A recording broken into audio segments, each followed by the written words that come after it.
Tina Pomeroy, and I'm the math coach for Lonsdale Elementary School. I work with Ann Stennett, and she is the pre-K through 12 math specialist for Knox County Schools. And our information is listed below if you need to get in touch with us. So I'm so excited today. I get to talk to you about 5th grade math. We're talking about topic 4 from your packet, relating volume to multiplication.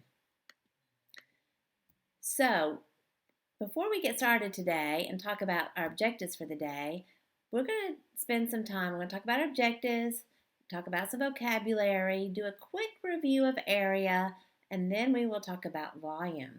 And finally, talk about ways you can find volume in the real world. So here are our objectives for today. We are going to understand and find volume. We are going to measure volume by counting unit cubes. And then we're going to use the formula volume equals length times width times height to find volume. And finally, there's another formula that we can use, and it is base times height. And base is the area of the base of the rectangular prism, or the length times the width of the rectangular prism. So let's review some vocabulary and learn some new vocabulary words today. So let's start with plane figure. A plane figure is a two-dimensional figure. Some examples of plane figures: a rectangle, circle, square, triangle, and you've known about these. You learned about these figures a long time ago. Those are plane figures. A solid figure is a three-dimensional figure. For example, you have a cube or sphere. And if you could think about a real-life example, a basketball or a soccer ball, those would be real-life examples of spheres, three-dimensional figures. They are solid figures.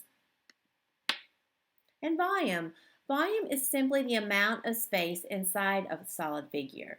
So if you can think about a shoebox or any kind of box, think about inside that box. How much space is inside the box? That would be the volume. And cubic unit. A cubic unit is a cube, here's an example right here, with edge lengths of 1 unit that is used to measure the volume. So if this is 1 cubic unit and I want to know the volume of this rectangular prism, I can see how many cubic units are in this rectangular prism. And we'll do a little bit more of that later. And finally, a rectangular prism is a solid figure with 6 rectangular faces. And I thought a die, which is singular for dice, would be a good example. If you look at this right here where the dots represent number 2, that's a face. And these dots, 3 dots here, that's a face. You can't see it all on this picture right here, but think about holding a die. It has 6 faces. So let's do a little bit of review of area before we get started. I know you all started learning about area in 3rd grade. Also, you learned about arrays in 3rd grade. So let's look at an example here of a rectangle. And this rectangle is 5 units by 3 units. One way we could find the areas is to actually count every square inside this rectangle, every square unit. So if we count them, got 15. So we count 15 squares. That's one way to do it, but it takes a while.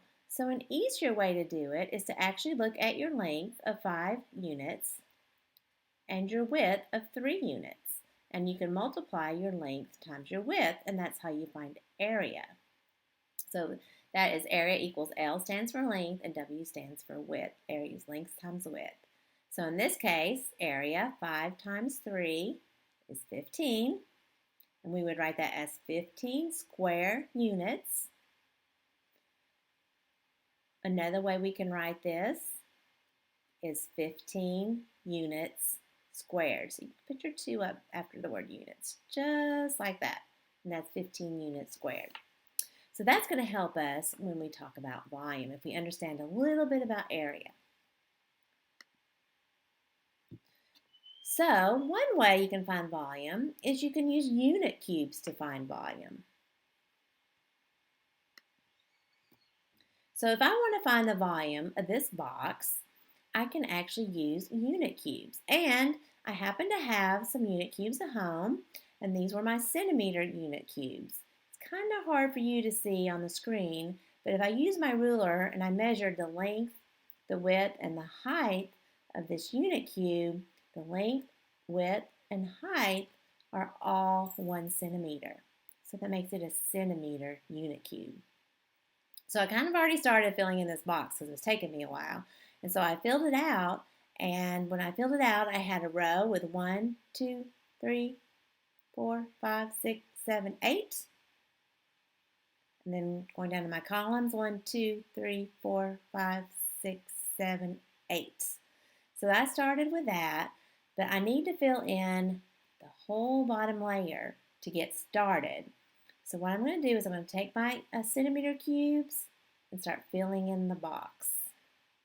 And then I'm going to speed it up here in a second because it's taking a while. Do a little bit of fast forward because I'm not really that fast. Also, when you're putting these in the box, you want to be sure you don't have any gaps or spaces. You want to fill it in completely. As you can see, this isn't the most efficient way to find volume because it takes a while to do this. So I'm filling it in, and when I'm done, this is not the volume, okay? This is just the base. So I have 8 times 8 on my one layer of this box. So what I could do is just keep filling in the box with all these centimeter cubes. So I could do my next layer, and just keep filling it up till it's all the way full to the top. But that would take a really, really long time. So what I decided to do instead was see, well, I know how much one layer is. How many layers does this box have? So I stacked up some more centimeter cubes. And I noticed it would take 3 more layers to come to the top. So instead of filling 3 more layers, I know they're all going to be 64. So I'm going to do some math here, and I know I have 4 layers of 64. So if I have 4 layers of 64, I can figure out what my volume would be. And when I multiply 64 times 4, I find out that my volume is 256 cubic centimeters. That would be a lot easier than actually counting out 256 of those, wouldn't it? So I know I had 4 layers with 64 in each layer, so therefore my volume would be 256. 64 times 4. I took my base times my height to find my answer for volume. So that's one way you can find volume, using those unit cubes. There's also inch cubes you could use. But again, it's a good way to visualize it, but it takes a very, very long time. So another way you can do it is you can look at some pictures to help you find volume. Let's look at an example here. A gift box is 3 inches long, 2 inches wide, and 3 inches tall. What is the volume of the box? So here's an example. We can use a picture to help. And I'm going to start out only by thinking about one layer. So one layer would be 3 inches long and 2 inches wide. So 3 inches of that first layer is your length, and 2 inches is your width. But that's only one layer, and we know that the box is 3 layers.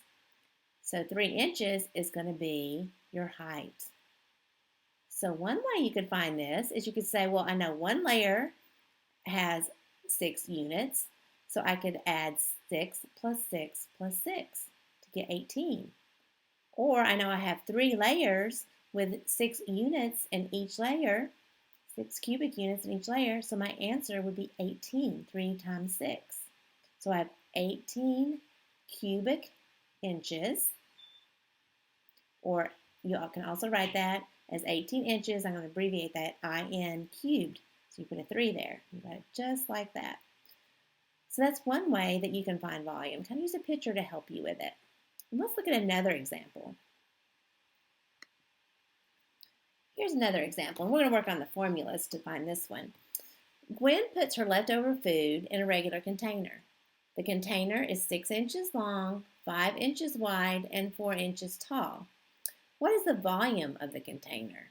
Let's see if we can use our formulas to help us figure this out. So let's look at the picture.